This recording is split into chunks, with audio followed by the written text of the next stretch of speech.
Yemen is finally making the headlines of mainstream media in UK. Why now? Since early this year, UN and other humanitarian agencies working in Yemen warned the world that the country is about to suffer an unprecedented famine.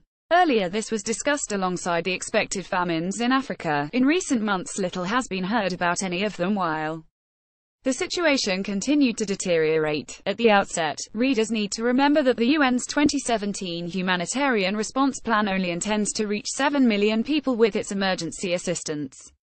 Although it estimates that 21 million are in need, it is only hoping to reach one-third of people needing help. This is partly due to the lack of funds. As of mid-November, 1.5 months before the end of the year, it had received only 57% of the funds required to reach this small percentage of desperate Yemenis. When looking at UN and other humanitarian achievements, it is important to remember how many of the millions of Yemenis are not even targeted by assistance from the international community as a whole, which means us as northern taxpayers. Among others, military failure leads to humanitarian war, with the exception of coalition forces taking control of Mocha port in the southern part of the Red Sea earlier this year. Military stalemate prevails since September 2015. Throughout the period there has been limited ground fighting between the Salahuthi rebels and the Saudal coalition, whose ground forces include the Yemeni official army, various Salafi, Islahi and other militias variously supported by Sudanese and Emirati troops. Daily airstrikes by the Saudal coalition get occasional publicity and have destroyed much infrastructure, including thousands of schools and medical facilities. They also regularly wound and kill civilians and mistakes despite the targeting assistance the coalition gets from the US and UK, as well as US in-air refueling of its fighter aircrafts, an intervention without which it would be unable to carry out the majority of airstrikes. Other less discussed military interventions are the frequent incursions of the Salahuthi forces in the Saudi provinces of Najran, Jizan and Asir, which have killed and wounded hundreds of Saudi Arabian soldiers in the 32 months since the war started. More spoken about are the occasional modified Scud missiles they launch against various Saudi locations, a few of which reach their destination. The latest of these, on the 4th of November, was brought down over Riyadh International Airport.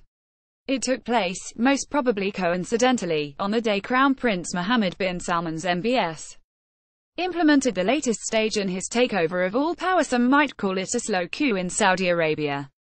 The missile gave the Saudi regime another excuse to blame Iran as the real enemy in Yemen.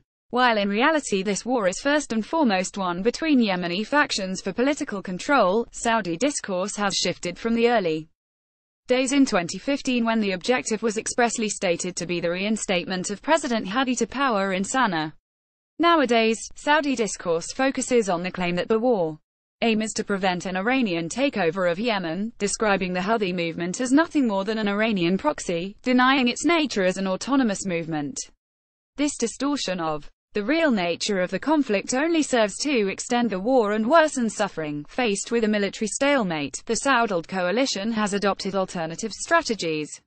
Expansion of the airstrikes on a Syrian model is not an option, largely thanks to pressure from its Western allies, mainly the US and UK, which are under pressure in the legislatures. Public opinions about their contributing role to the disastrous situation in Yemen. So the tactic it has chosen is one which has failed everywhere it has been tried, namely, to make living conditions for the population as unbearable as possible, in the hope that this would turn people against their rulers. In Yemen this has taken the form of the blockade preventing basic necessities from reaching the people. The blockade prevents basic supplies from reaching the people. Since early 2015, the Saudal coalition has enforced a blockade on Yemen's main ports under the control of the Houthi alliance, Hodeidah and Salif.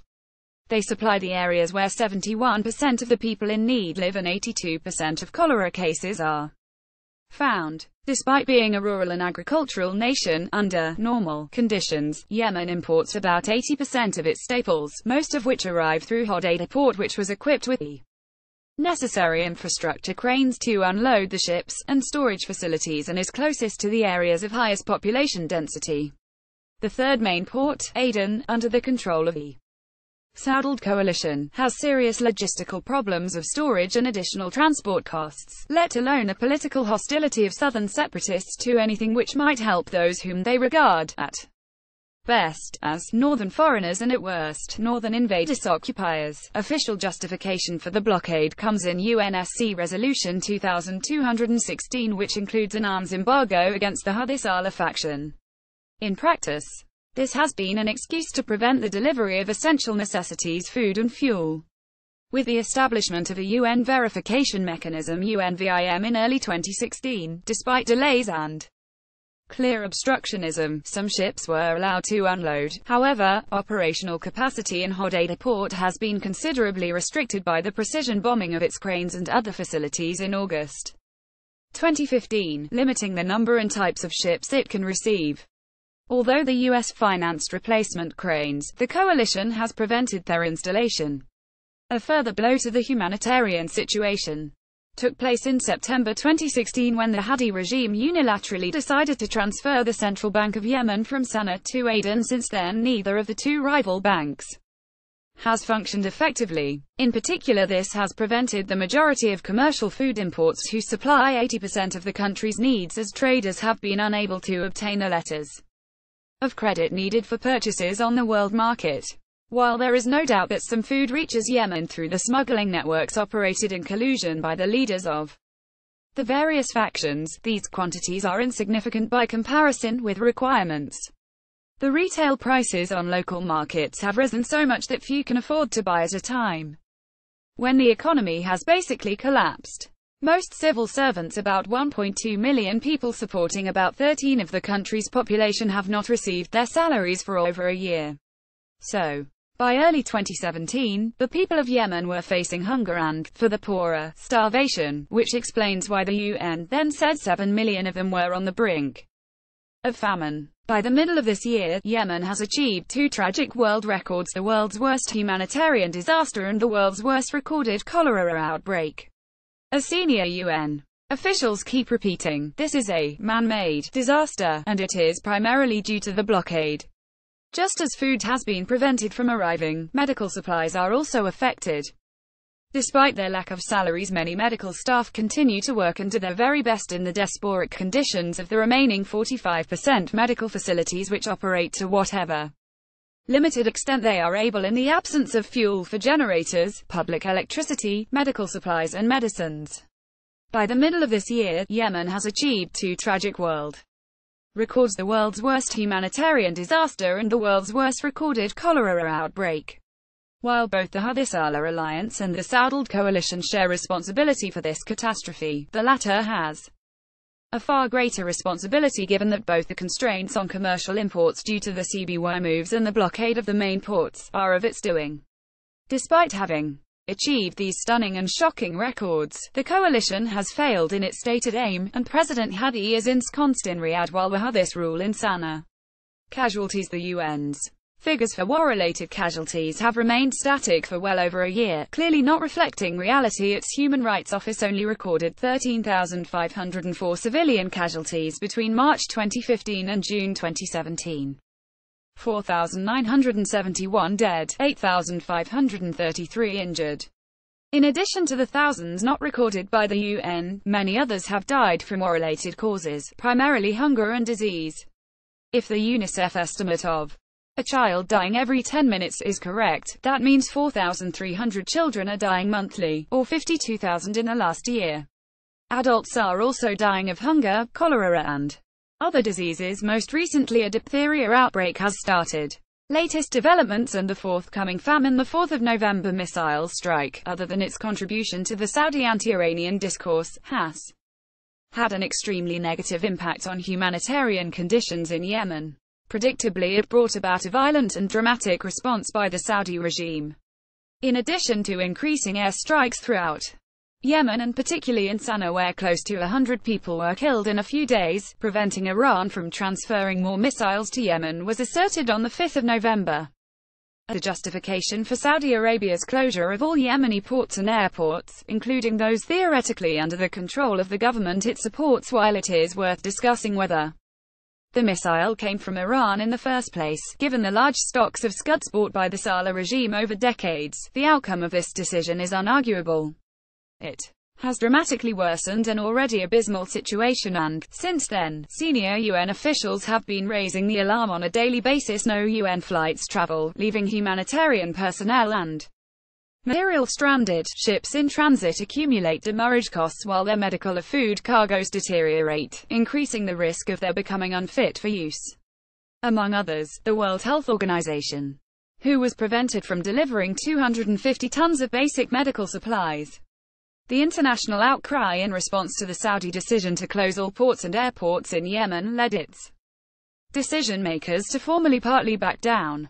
On the 12th of November they announced that the facilities in the areas controlled by the internationally recognized government would be reopened, but that Hodeidah and Salif, the main ports under the control of the Salih Alliance, would remain closed until the UN provide a more robust verification and inspection mechanism aimed at facilitating the flow of humanitarian and commercial shipments while preventing the smuggling of weapons, ammunition, missile parts and cash that are regularly being supplied by Iran and Iranian accomplices. Maybe it is worth pointing out that there has been no evidence of any of these items being smuggled into Hodeidah or Salif ports since the conflict started, or any claims that the UNVIM has not been effective. Appeals to basic humanity. Saudi Arabia's proposed alternatives to Hodeidah and Salif are unrealistic and merely demonstrate its determination to restrict the delivery of necessities to the Yemeni people. As put by the UN, transporting humanitarian aid on a large scale from Aden, Jizan, and Salalah ports to areas with the highest number of people in need would entail crossing conflict areas and front lines, and can present delays, clearance restrictions, security-related complications, high transportation costs and disruption of supplies. Jizan, in Saudi Arabia, is in an area frequently attacked by the Houthis, while Salalah in Oman is 1,900 kilometers from Sana'a. Along the route currently practicable for trucks, they would need to negotiate about 100 checkpoints on the way, manned by a wide range of mutually hostile groups, many of which tax traffic, particularly traffic carrying goods. As for Sana'a Airport, it has been closed since August 2016 to all except UN and some humanitarian organization flights, preventing the departure of people desperate for medical treatment abroad or needing to travel for other reasons. In response to outrage from the international community and renewed demands for its reopening, the Saudi coalition found a highly effective mechanism to address these appeals to the basic humanity of its leadership. On Tuesday, the 14th of November, its air raids destroyed Sana'a Airport's radio navigation station, putting it out of action. 3. Ensuring that no UN or other flight can land for some time to come. On Tuesday, the 14th of November, its air raids destroyed Sana'a Airport's radio navigation station, putting it out of action, ensuring that no UN or other flight can land for some time to come. So the only conclusion that can be reached is that, in its proxy war against Iran, Saudi authorities have decided to accelerate the death of millions of Yemenis. Not content with having blockaded the country and helping it to achieve 2 horrific world records, it is now trying to ensure that Yemen achieves a third, the highest death toll from famine. May one hope that someone, somewhere among the decision-makers, retains enough compassion to reverse these decisions and reopen all sea and air ports to civilian travel, food and fuel imports, medical supplies and other necessities, whether by commercial or humanitarian agencies, and enable the Yemeni population to lead as normal a life as is possible under war conditions. The vast, not to say overwhelming, majority of Yemenis just want to live and would be only too happy to be rid of all the so-called leaders who have shown so little consideration for their lives, let alone welfare, in recent years. One letter from the Permanent Mission of the Kingdom of Saudi Arabia to the United Nations, New York, the 12th of November 2017. 2. UNOCHA statement on the 13th of November 2017 ensuring Yemen's lifeline, the criticality of all Yemeni ports. 3. Reuters, the 14th of November 2017. https www.reuters.com. Article Yemen security airports order led coalition air raid Pats Yemen Sana'a Airport of service agent Sayadusk bin 1 to 27 y.